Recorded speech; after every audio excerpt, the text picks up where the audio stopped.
A Arca do Pacto. Aonde será que está essa maravilhosa relíquia, na qual deixa os pesquisadores judeus, principalmente, de cabeça, de cabelo em pé, né? Bom, eu gostaria de contribuir para você que é investigador, você que talvez esteja buscando uma ideia com relação do que é que poderia ter acontecido com a arca. Eu vou expor a minha opinião sobre isso e a opinião da UTD com relação à arca, essa valiosa relíquia. Diz lá então em Yoshua 3:11: Eis que a arca do pacto da imensidão de toda a terra passará diante de vós para o meio do Jordão. Em hebraico, eu transliterei aqui para vocês: Rine Aaron Haberit Aldom Kol Ores. Kol Ores, no hebraico Tanahi, no hebraico antigo, e no hebraico moderno Kol Aares, né? A gente pode ver embaixo, então a pronunciação correta seria Kol Ores. Essa relíquia, gente, como vocês bem sabem, ela representa por si só o pacto. E esse pacto é a ideia de uma nação modelo para para toda a terra em geral, para todo o mundo, para toda a Eretz. Só que tem um detalhe: a própria lei mosaica deixa dito que em caso de desobediência da lei, o pacto seria destruído, a pessoa estaria violando o pacto e assim estaria dando, vamos dizer assim, estaria, vamos dizer assim, inaugurando a finalização desse relacionamento com o Eterno. À medida em que o povo de Israel iria pecando, a própria nação, o próprio pacto seria desmanchado. Essa é uma coisa que a gente consegue coletar de muito abundante. Uma das coisas que mais aconteceu de errado com o povo de Israel foi quando Salomão ergueu um monumento que serviria como um agrado a uma divindade que não a imensidão. Depois que isso aconteceu, eu tenho para dizer que o que teria acontecido foi que Salomão, antes de tudo, Salomão o sábio, ele era antes de qualquer coisa sábio. E ele sabia que se Deus teria dado uma grande sabedoria para ele, muito certamente não haveria um sucessor, um filho seu, que seria tão sábio quanto ele. Então, eu acho que ele tomou providências, não somente nos textos de Eclesiastes, nos textos de Terlim, de Sheli, não outros manuscritos, mas ele também teria deixado instruções diretamente para os monarcas que iriam dar sucessão ao seu trono. Nesse caso, Jeroboão, por exemplo, o filho de Jeroboão, até Ezequias, Zedequias, Acaz, todos eles, então, toda a geração então, de reis que se sucederam. Eu tenho para dizer que provavelmente o rei Salomão teria deixado instruções. Mas essas instruções de como agir em caso de guerra, caso algum problema viesse a acontecer com Yerushalayim, com Jerusalém, não se tem certeza, não se tem o documento palpável, mas muito corretamente, muito certamente, ele teria deixado algum anuário, algum tipo de descrição ou ideias eram deixadas de rei em rei para que os monarcas se utilizassem daquilo como fontes de sabedoria. Mas, para além disso, gente, eu selecionei alguns breves textos de Salomão, onde se acredita que poderia ser de Salomão, ou então que Salomão ele teria tido como base do seu entendimento, que Salomão ele teria tido acesso, bem como alguns textos que se encontram no Pentateuco. Esses dois primeiros textos, não somente Salomão conhecia, como muito provavelmente tinha de decor, né?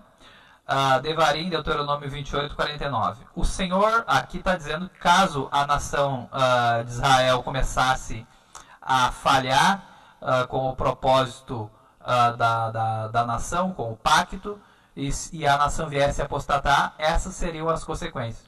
O Senhor levantará contra ti de longe, da extremidade da terra, uma nação que voa como águia, nação cuja língua não entenderás.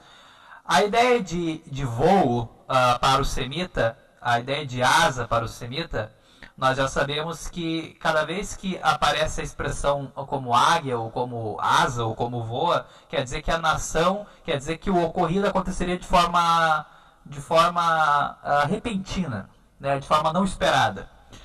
Levítico vai entrar 26:31. E entregarei as suas cidades à espada e desolarei os seus santuários.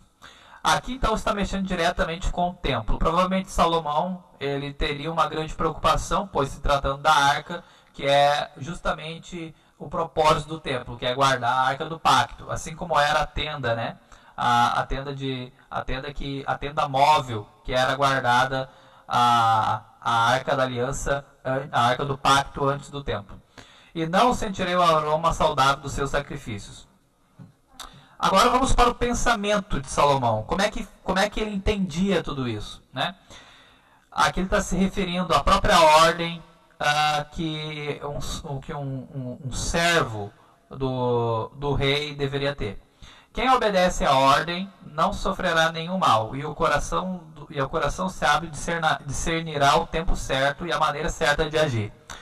Para tudo há um tempo e uma maneira de agir, porque as dificuldades da humanidade são muitas.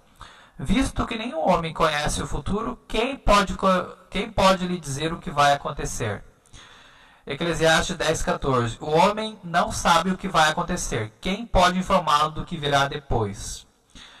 Olha, gente, se Salomão sabia que depois da queda dele, depois do erro que ele cometeu com o ser divino, se ele sabia que era só uma questão de tempo para o cumprimento da ordem, o cumprimento do pacto acontecer, para o cumprimento da palavra de Deus acontecer caso a nação apostatasse, Salomão sabia que a nação estava corrompida. Era só uma questão de tempo até um dos seus filhos acabarem por solapar por completo, que foi no período de Zedequias, né? Ele sabia que a arca do pacto deveria ser ocultada, ou então deveria ser entregue, ou então deveria deixar de ser entregue por espólio à nação atacante. Aqui, como ele está frisando aqui no Eclesiastes 8:5, como ele está frisando aqui que a obediência deve ser feita caso o rei peça alguma coisa aos seus súditos, e ele já deixou claro em outras vezes, ele chama essa pessoa de sábio. Nem que seja o próprio serviço do templo, que seria os sacerdotes, né?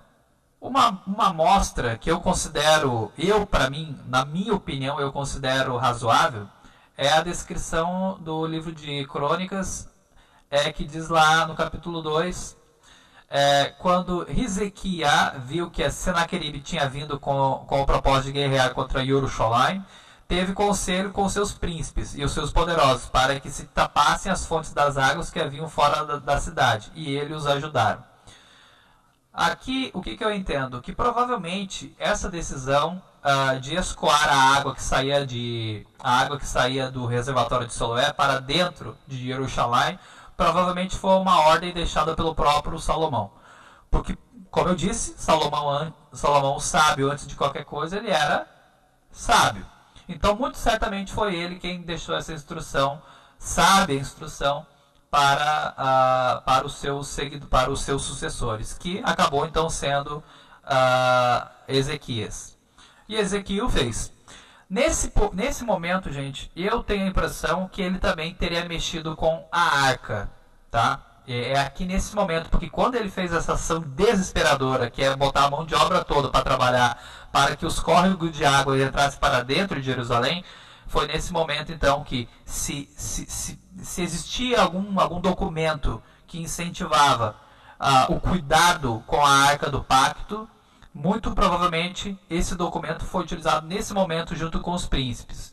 Provavelmente esses príncipes que trabalhavam para o monarca Ezequias, trabalhavam na corte do rei. Então, muito provavelmente, eles também mencionaram o problema da arca do pacto, que não deveria cair em espólio para os pagãos.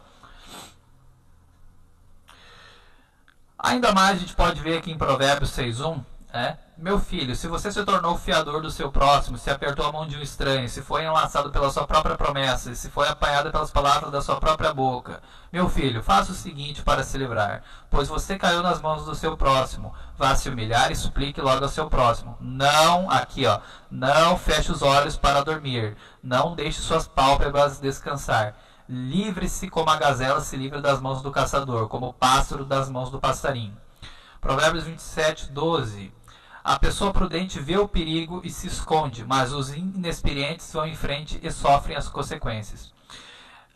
Todos esses versículos, entre outros, que a gente pode ler nas Escrituras, gente, mostram que Salomão, o Salomão, ele era próprio da personalidade dele a antecipação. Ele se antecipava muito.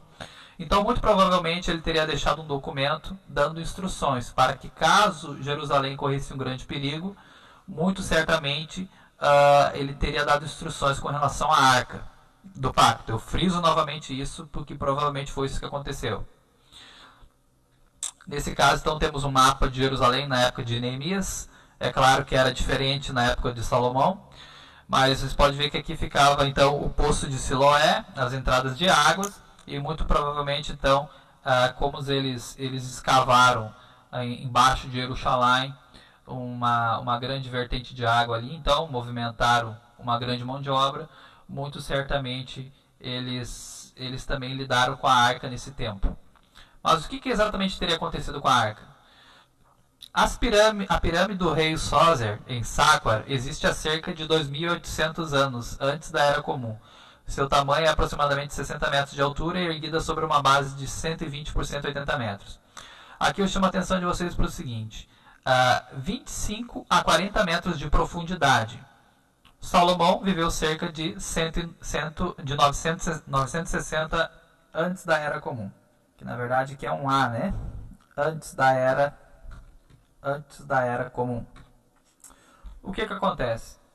A rainha de Sabá, quando visitou ele, muito provavelmente ele deve ter conversado com ela a respeito das pirâmides. Ele mesmo conhece muito de arquitetura, ele mesmo que construiu o templo.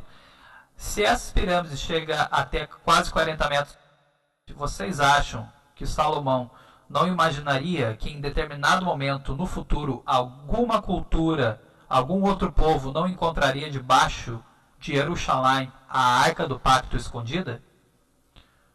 Isso é flagrante, não tem outra opção. Ele não ocultou, ele não deixou ordens para ocultar a arca da aliança. Em Jeremias 3,16, aqui é a primeira evidência, gente, de que provavelmente o profeta ele já sabia que a arca do pacto não somente estaria perdida ou ocultada, como talvez ela não existisse mais. E quando vos tiverdes multiplicado e frutificado na Eretz, naqueles dias, diz Jeová, nunca mais se dirá a arca do pacto de Jeová, nem lhes virá ela ao pensamento, nem dela se lembrarão, nem a visitarão, nem se fará mais. Tão certo como o céu é azul, gente. A instrução que Salomão deixou para os sucessores é: caso Jerusalém se torne evidente que haverá um ataque iminente à cidade, a instrução é clara: destruam a arca do pacto para que não venha cair em mãos pagãos. Espero ter contribuído para a sua pesquisa, e você, por favor, deixe o like. Também comente se você acha que isso é uma barbaridade, comente se você acha que isso é possível, e muito obrigado.